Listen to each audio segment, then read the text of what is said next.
Em 485 a.C., quando conquistada pelos babilônios, Israel era uma terra árida, onde os poucos camponeses que a habitavam davam duro para sobreviver.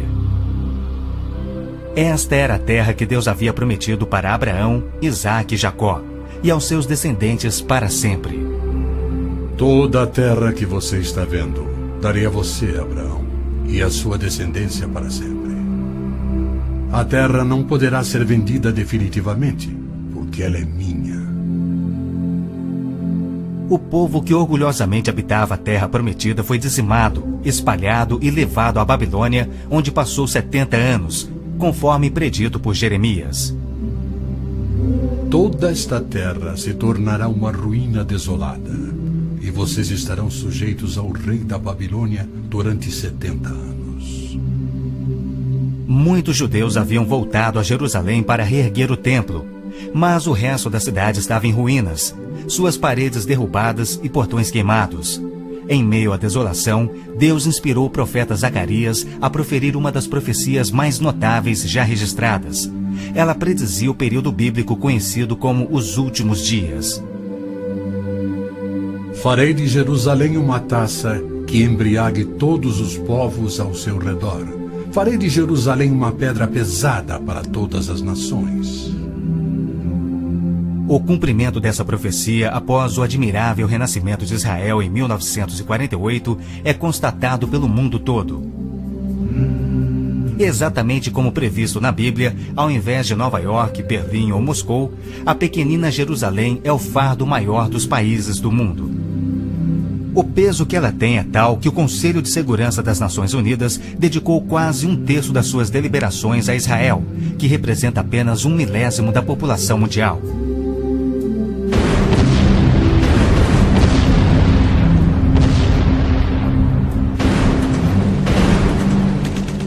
Jerusalém não seria o problema número 1 das Nações Unidas se a nação de Israel fosse facilmente intimidada, mas os seus militares são os melhores do mundo. Naquele dia farei que os líderes de Judá sejam semelhantes a um braseiro. Eles consumirão todos os povos ao redor. O Senhor protegerá os que vivem em Jerusalém.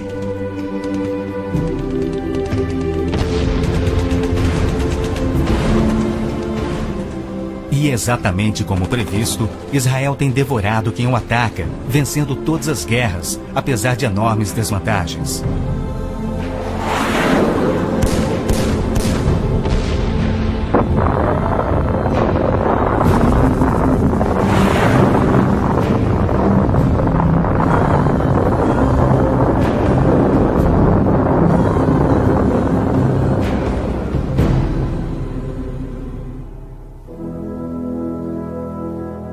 O anjo Gabriel revelou a Daniel que Jerusalém seria reconstruída e que após 483 anos viria o Messias.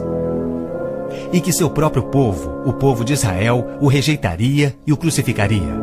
Que a cidade e o templo ficariam outra vez em ruínas. E foi assim que aconteceu.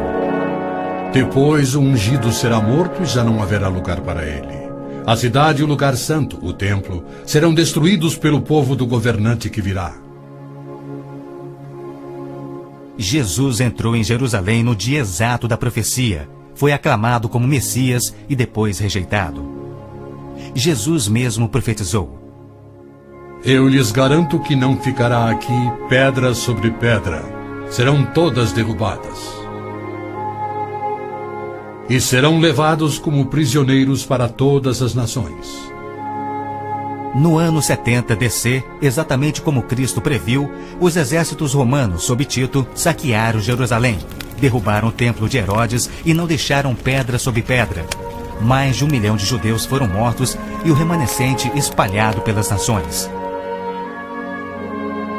Vocês serão desarraigados da terra em que estão entrando para dela tomar posse.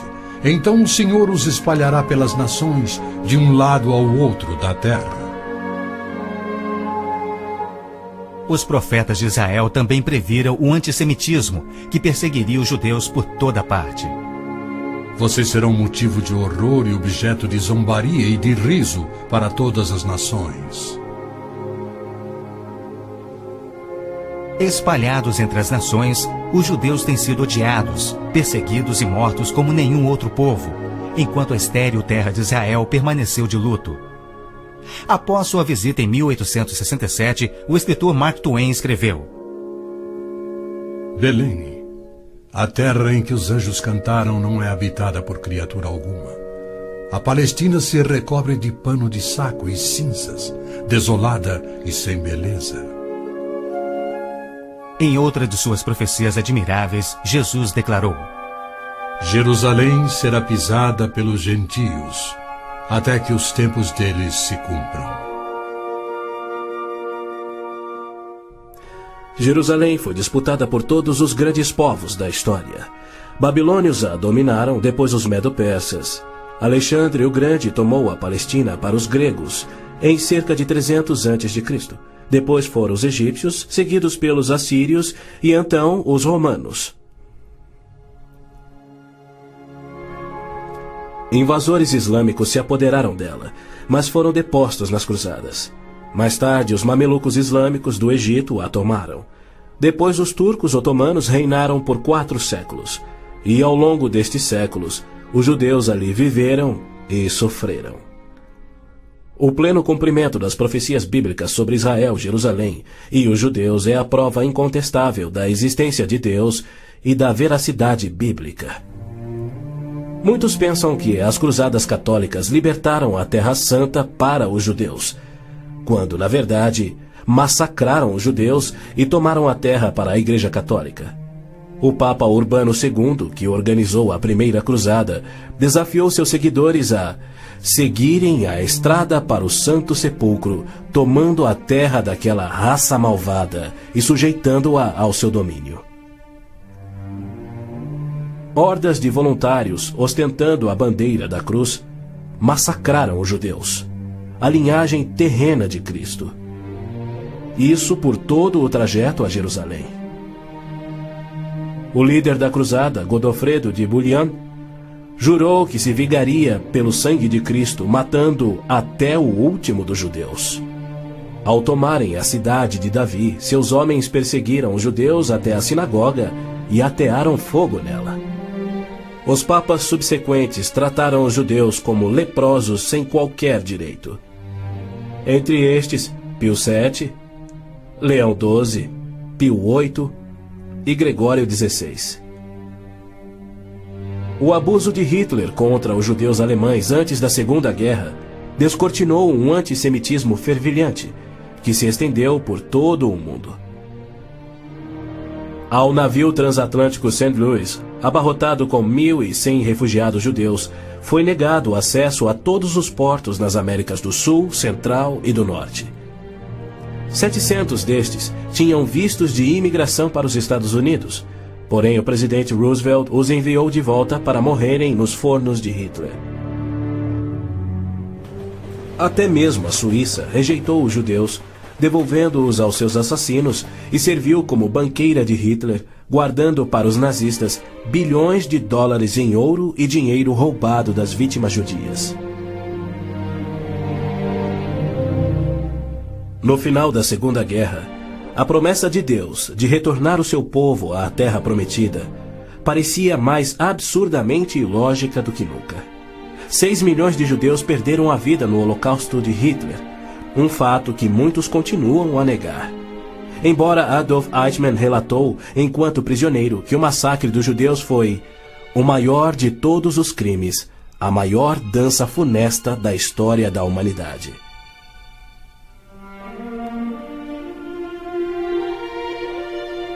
E o mais incrível é que, após a guerra, centenas dos esqueléticos sobreviventes, libertados dos campos de extermínio, foram mortos em toda a Europa. Porém, Deus não esquecera das suas promessas. De 1945 a 1948, apesar de um cruel bloqueio naval inglês, 10 navios antigos contrabandearam 70 mil sobreviventes do Holocausto para dentro da Terra Prometida. Nas palavras de um dos sobreviventes, os velhos navios e a frota britânica eram ameaças menores que a vida na Europa. Pela primeira vez em anos tínhamos um propósito, a criação de um Estado judeu. Milhões de judeus têm voltado a Israel oriundos de mais de 100 países. A existência de Israel hoje, na Terra Prometida, é incontestavelmente uma obra de Deus. Vejam, eu os trarei da terra do norte e os reunirei dos confins da terra. Aquele que dispersou Israel o reunirá. Em novembro de 1947, as Nações Unidas adotaram a sua Resolução 181. Ela dividia a Palestina, dando 18% aos judeus e 82% aos árabes. E tornou Jerusalém uma cidade internacional que, conforme o Vaticano também insistiu, nunca poderia ter domínio judeu. O mundo árabe rejeitou esta resolução e exigiu toda a Palestina. Até hoje, nenhum mapa árabe admite a existência de Israel.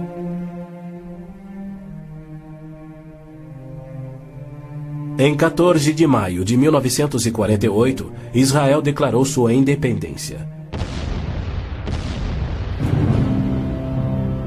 E foi imediatamente invadido por 6 nações árabes.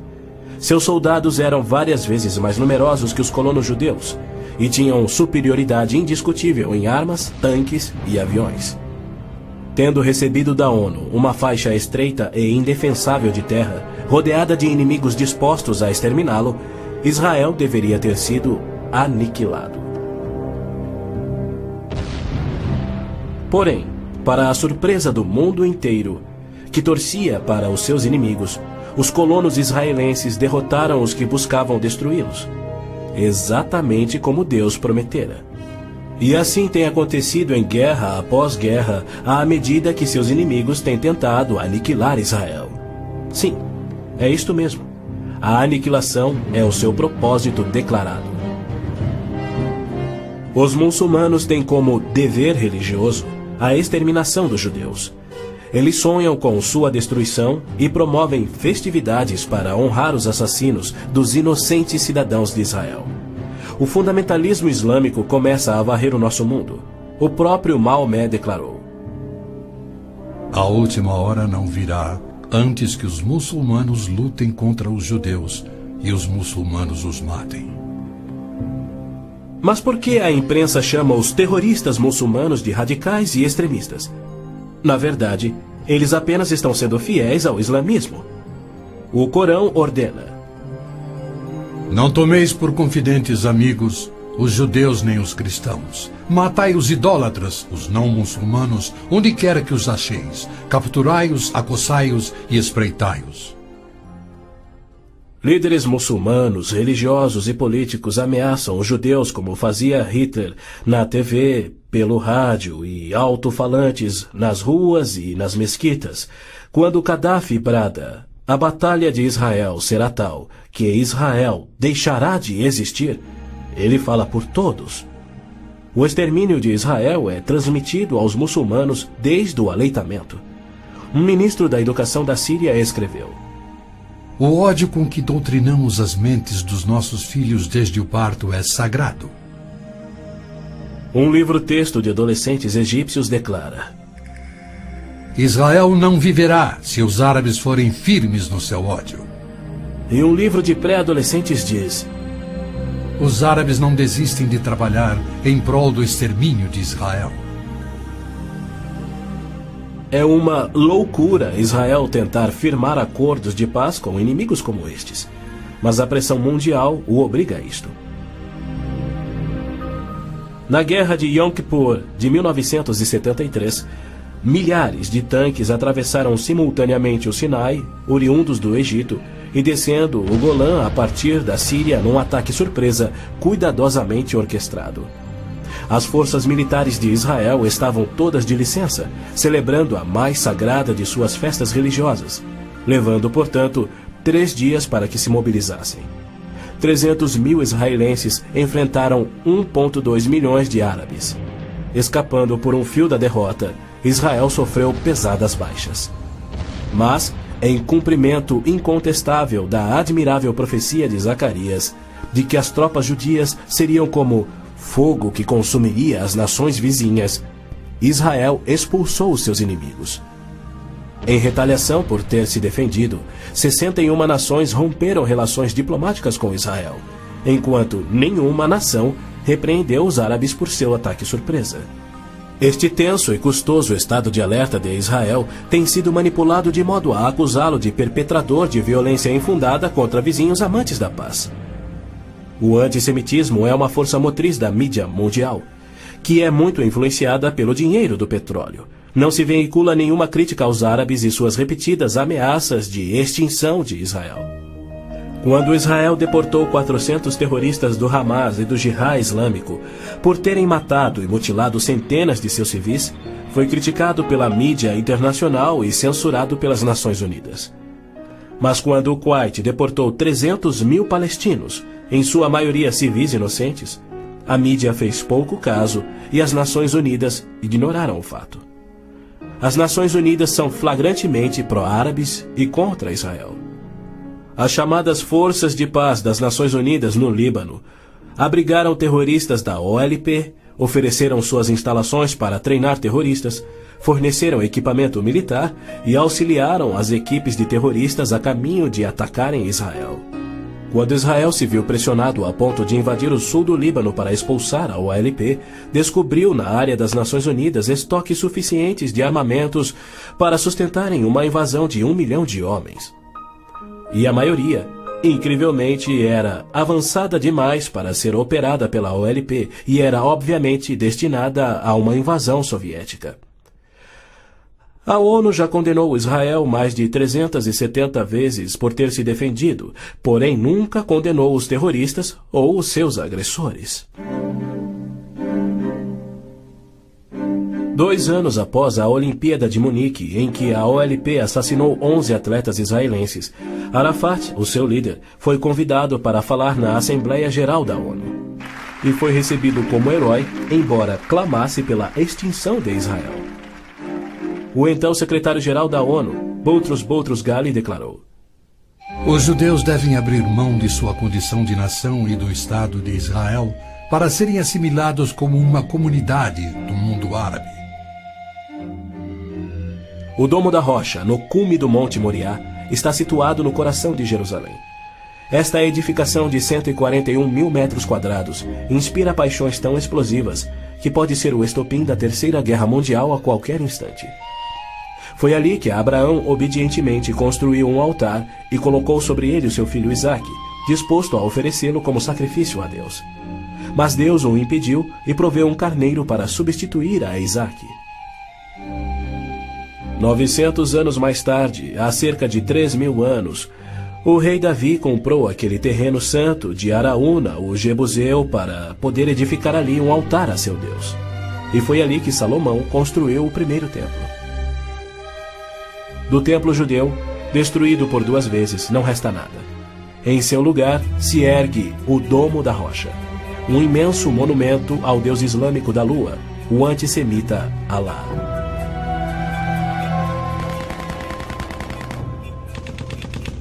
Em 1967, quando Israel capturou o leste de Jerusalém e junto com ele o Monte do Templo, isto parecia contradizer a profecia de Cristo de que Jerusalém seria pisoteada pelos gentios até a sua vinda.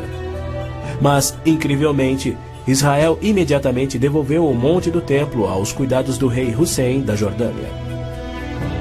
Este, por sua vez, o confiou a Yasser Arafat e a sua OLP em 1994. Assim, o coração de Jerusalém está nas mãos de gentios, e as nações dos gentios de todo o mundo exigem o controle. Uma das principais tensões no Oriente Médio, hoje em dia, é a questão do chamado povo palestino.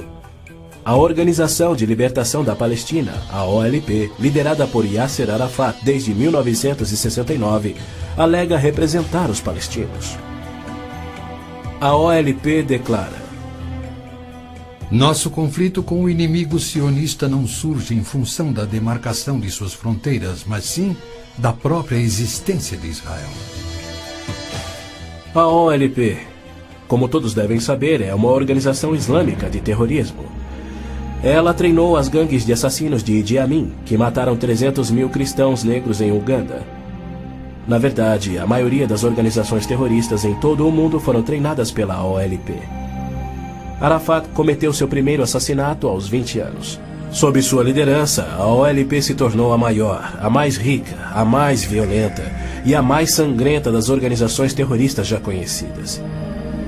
Em 1970, a OLP tinha 55 bases na Jordânia, e seu terrorismo contínuo contra os civis jordanianos era tão maligno que o rei Hussein a atacou com suas tropas de beduínos, e após semanas de sangrentas batalhas, expulsou a OLP para o Líbano. Ali, a OLP aniquilou as cidades cristãs de Damour, Beit Malá, Tal Abbas e outras. A mídia fez vistas grossas ao seu reinado de terror no Líbano. A imprensa internacional foi ameaçada e se manteve em silêncio. Os que ousaram divulgar a verdade tiveram mortes brutais. Larry Buckman e Sean Tulan, da TV ABC, Mark Trion, da rádio belga Livre, Robert Pfeffer, da revista Der Spiegel, e outros.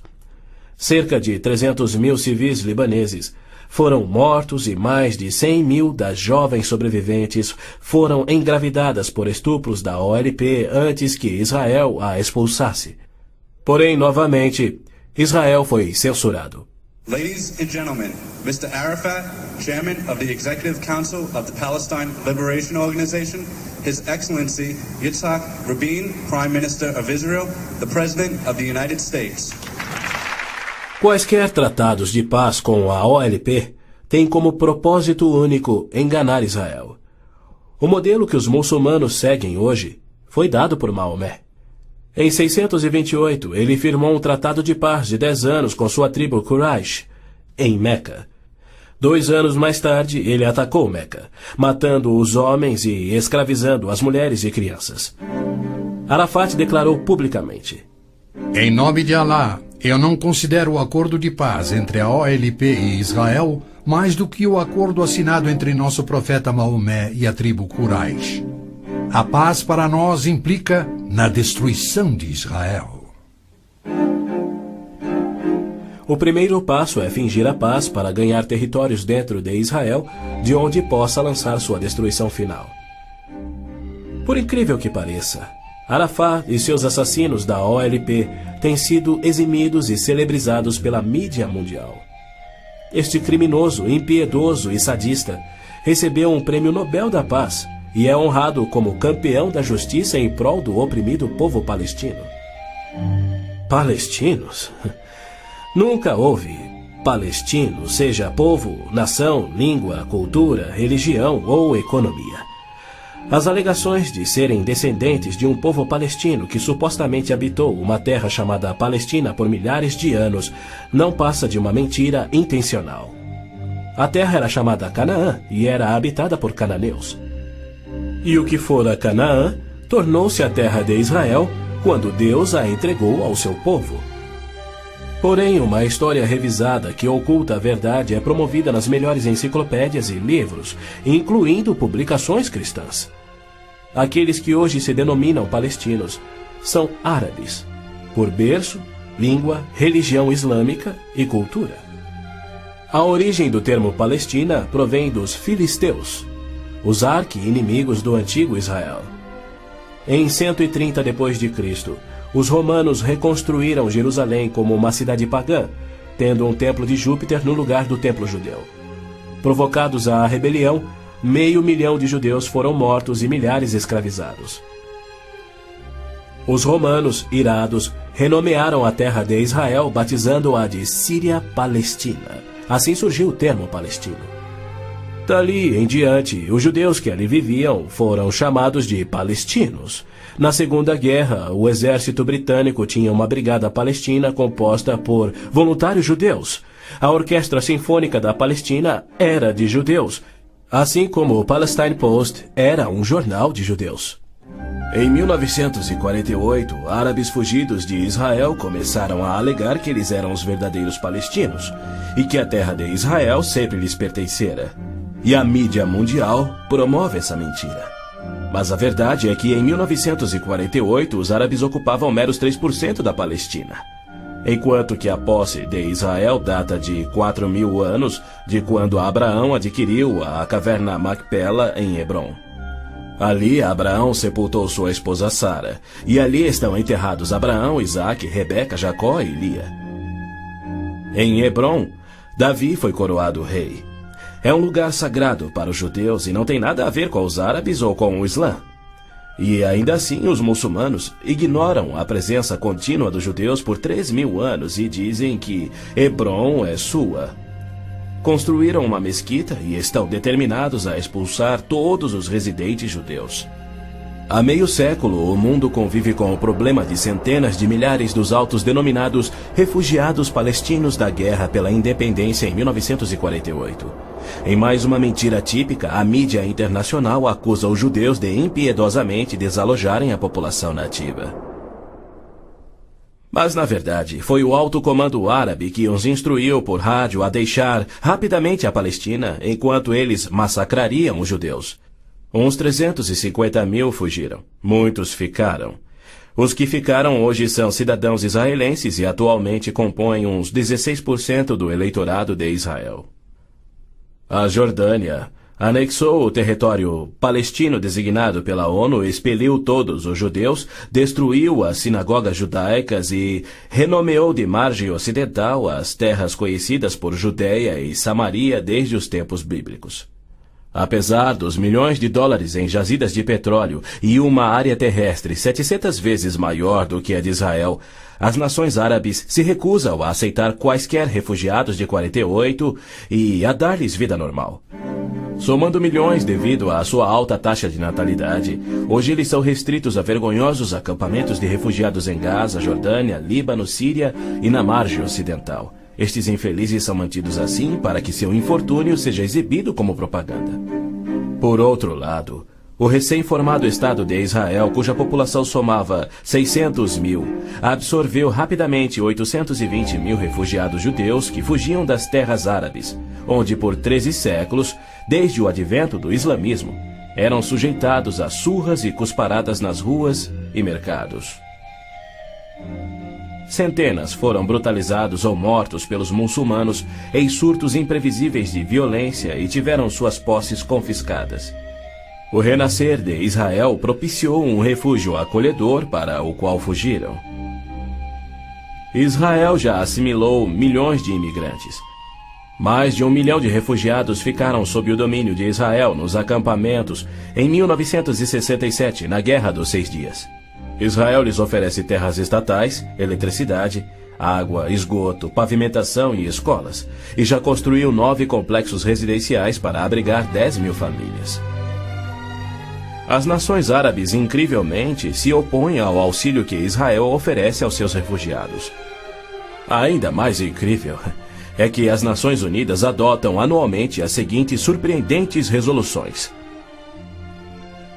A Assembleia Geral exige que Israel desista da reintegração dos palestinos na faixa de Gaza. A Assembleia Geral conclama novamente a Israel para que se retraia de quaisquer ações destinadas à reintegração dos refugiados palestinos na margem ocidental.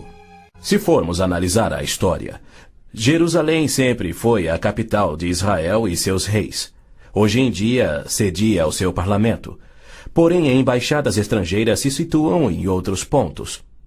Segundo o ministro das Relações Exteriores do Vaticano, em visita a Israel em 98, a presença de Israel no lado oriental de Jerusalém constituía uma ocupação ilegal. Em março de 1999, Israel foi advertido que a União Europeia não reconhecia a sua soberania sobre Jerusalém. Numa bula papal do Jubileu de 2000, o Papa João Paulo II rejeitou novamente a soberania israelense sobre Jerusalém. Em fevereiro de 2000, o Vaticano assinou um acordo com a OLP, no qual se pedia garantias internacionais de que Jerusalém fosse mantida sob controle internacional.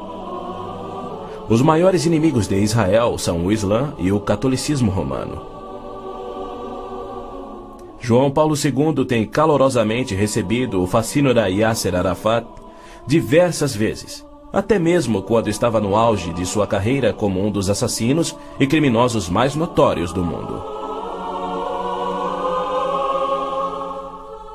É claro que João Paulo II tem piamente condenado o antissemitismo, como lhe cabe fazer. Porém, ele se limita a se desculpar por atos cometidos por filhos e filhas da Igreja. E ele nunca, jamais, admitiu que os judeus e evangélicos martirizados na Inquisição o foram por política oficial da Igreja e seus papas. Roma insiste até em nossos dias que os católicos e não os judeus são o povo escolhido por Deus. Por exemplo, em 1928, um decreto do Vaticano se referia aos judeus como povo anteriormente escolhido por Deus.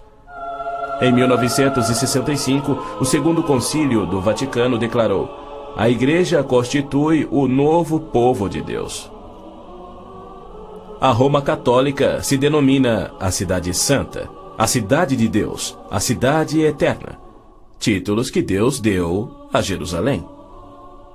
O interessante é que, ao invés de repreender Arafat por sua paixão por aniquilar Israel e suas crenças islâmicas anticristãs, o Papa aceitou seu convite para estar com ele em Jerusalém, celebrando a quem chamou de o nosso Jesus Cristo, entre aspas. Nosso Jesus Cristo? Segundo Arafat, Jesus foi um palestino que lutava contra Israel por sua liberdade, e o Papa apenas sorriu e o abençoou.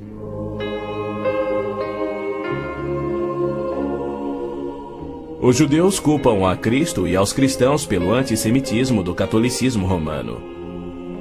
Mas o catolicismo, com seu falso evangelho de obras, sacramentos, purgatório e indulgências, não representa o cristianismo bíblico. Nenhum cristão verdadeiro poderia ser antissemita. Jesus foi um judeu. Inclusive, a Igreja Católica matou muito mais evangélicos do que judeus. O Papa Inocêncio III massacrou por completo a cidade de Béziers, na França. Morreram cerca de 60 mil cristãos albigenses. E segundo o Papa, foi o auge do seu papado.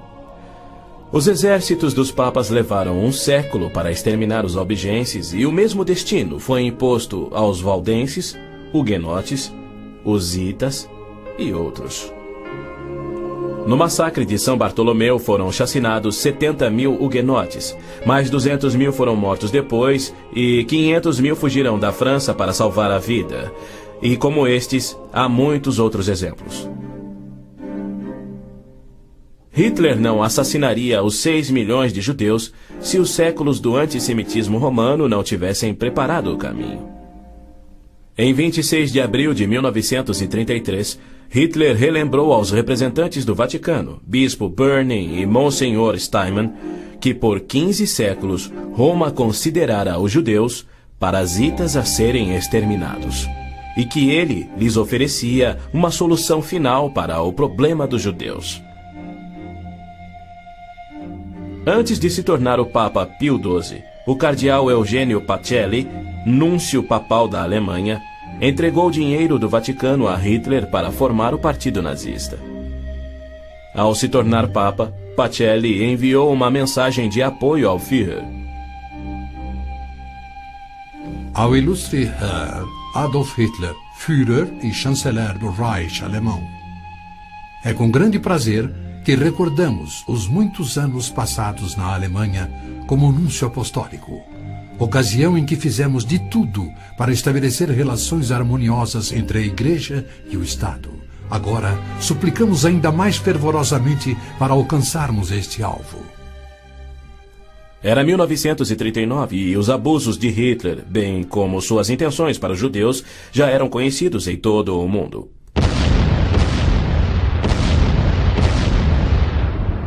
Foi em janeiro daquele ano que Hitler declarou que a guerra resultaria na, abre aspas, exterminação da raça judaica, fecha aspas. Die Völker noch einmal in einen Weltkrieg zu stürzen, dann wird das Ergebnis nicht der Sieg des Judentums sein, sondern die Vernichtung der jüdischen Rasse in Europa.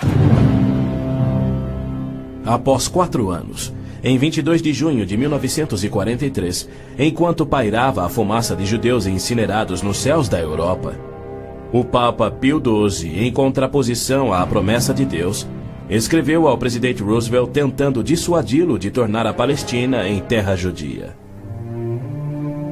Não existe precedente histórico para justificar o regresso de um povo a uma terra deixada 19 séculos antes.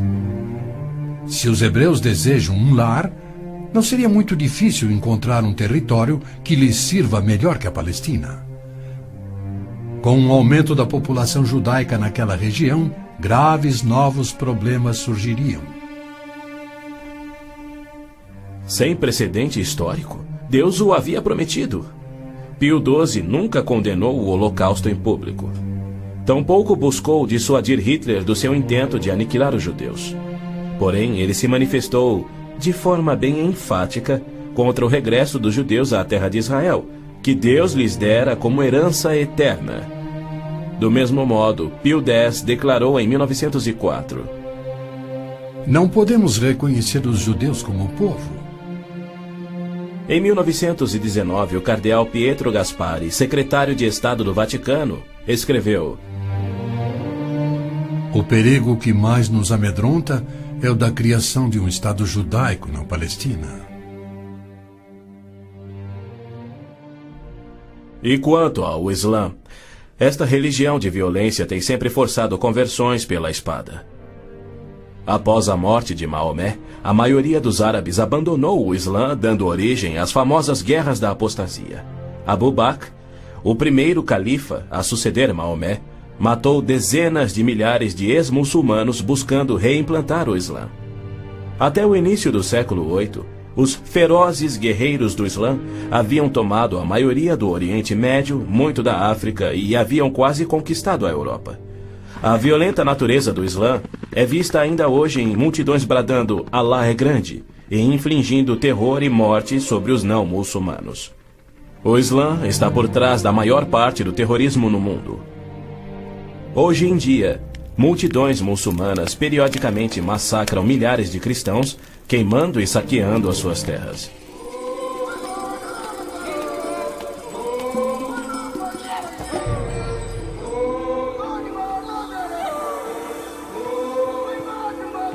No sul do Sudão, milhões de cristãos negros estão sendo privados de alimento, escravizados e até mortos pelo governo islâmico do norte.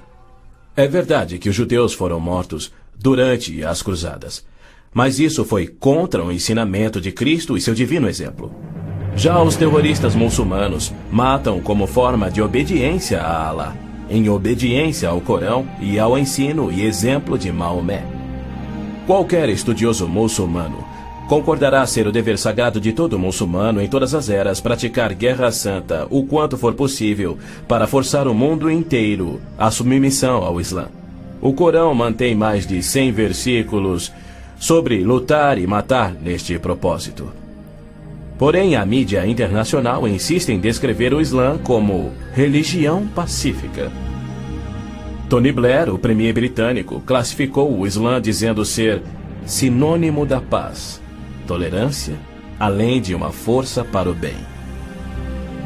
Muitos políticos de destaque no Ocidente têm elogiado o Islã e seus caminhos pacíficos, e líderes religiosos também.